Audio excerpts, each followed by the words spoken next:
во исхраната на секој југословен годишно се наоѓаат просечно по околу 2,5 килограми ориз, за што граѓаните даваат околу 300 милиони динари. Македонија е најголем, односно единствен производител на оризот во нашата земја. Меѓутоа, во последно време, оризопроизводителите се среќаваат со низа тешкотии од системски и внатрешно организационен карактер. Сите тие проблеми имаат своја острина, но и своја генеза во меѓусебните односи на низа фактори кои се јавуваат како регулатори, корисници и други видови актери во проблематиката на така нареченото бело злато. Да би можеле да направиме еден поцелосен увид, па и осврт врз актуелната проблематика на оризот, која доаѓа до израз во режимот на увозот и извозот, потоа во определувањето на висината на водниот надоместок од страна на водостопанските предпријатија, во определувањето на откупните цени, во односот кон производителите и слично, од првин ќе изнесеме неколку податоци за организацијата на производството. Во Македонија оризот се одгледува на површина од околу 10.000 хектари, а со изградбата на мелиоративните системи, оваа бројка е во постојан пораст. Годишното производство изнесува околу 45 до 50.000 тони оризова арпа, односно 28 до 30.000 тони бел ориз. Тоа количество ги задоволува југословенските потреби од ориз околу 70%. Се смета дека наредниве неколку години македонскиот ориз ќе задоволува дури 85% од потрошувачката на оризот во нашата земја. Најголем производител на оризот е општината Кочани. Оризопроизводството во оваа комуна представува специјализирано стоково производство кое во вкупното производство на нашата република учествува со 60%. Во Кочанско оризот се произведува на површина од 6100 хектари, од кои годинава се очекуваат над 30.000 тони арпа. Во вкупниот приход од земјоделството во општината оризот учествува со 45%, а повеќе од половината од семејствата во комуната се занимаваат со производство на ориз, додека само од земјоделските семејства ориз произведуваат 88%. Оризопроизводството во Кочанско има повеќе вековна традиција, што се должи на мощнеповолните почвени и климатски услови. Најголема експанзија оризот доживува со изградбата на брегалничкиот мелиоративен систем за наводнување на 28.000 хектари, така што оризот последниве години со засилено темпо се шири и во општините Виница, Штип, Пробиштип, Свети Николе и други. За унапредување на производството во Кочани е формирана реонска опитна станица како републичка научна институција единствена од овој вид во Југославија. Исто така изградени се и поголем број преработувачки и сместувачки капацитети. Носител на откупот и преработката се филијалата на Жито Македонија и земјоделско-индустријскиот комбинат Кочанско поле од Кочани, а своји лушпилници имаат земјоделските задруги во селата Оризари, Зрновци, Горни Подлог и Чишиново, како и некои други задруги во соседните комуни. Овие капацитети се достатни да ја преработат арпата во бел ориз.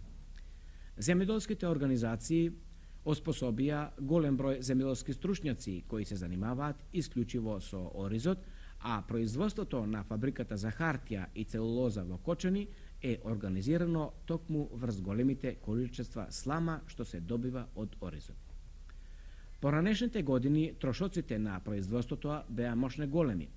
За плевење на оризот, на пример, на 1 хектар беа потребни околу 150 дневници. Со помош на реонската опитна станица, а во тоа сега се вклучува и нашата хемиска индустрија пред се ОХИС од Скопје, секоја година се обезбедуваат доволни количества хемиски препарати за уништување на плевелите и коровот. Едно од системските прашања на оризот е режимот на увозот и извозот.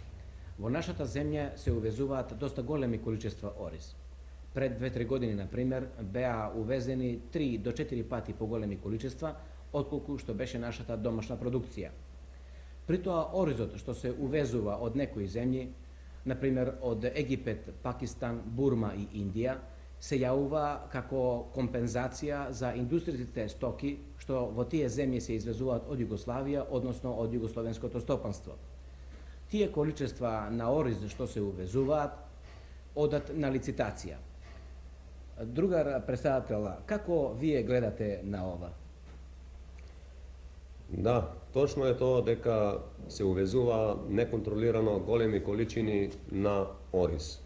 Така, например, во 1969-70 година се увезени околу 90.000 тони ориз, што представува токму колку двегодишните потреби на Југославија, не земајќи го во предвид и домашното производство.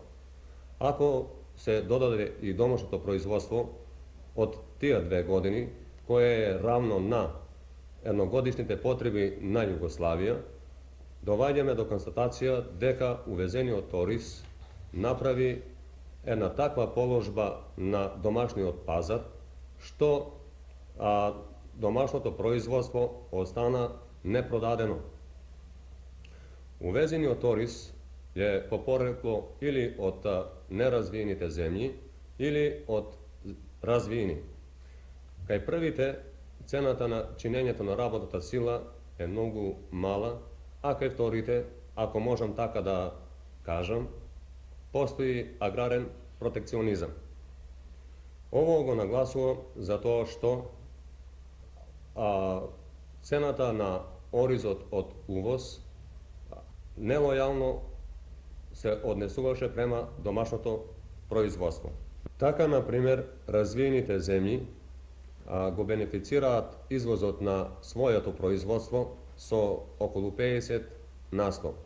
Осем тоа, фискалните и економските давачки во тие земји на оризопроизводителите се битно помали од фискалните и економските давачки на нашите оризопроизводители. Према тоа, не е чудно што во тие земји постојат две цени на ориз. Едната цена е извозна, а другата е домашна. Ако ги споредиме цените што постојат во развиените земји во малопродажба, тогаш тие се исти како цените во малопродажба на нашиот ориз, на нашиот домашен пазар. Тие цени на оризот што ги имаат другите земји, кога го извезуват кај нас, во многу нелојално се понесуваат према нашето домашно производство. Осем тоа, што е битно да нагласиме, дека пресметковната вредност на доларот, услед трансакциите што настануваат во надворешниот промет, е далеку помала отколку вистинската званична вредност на доларот.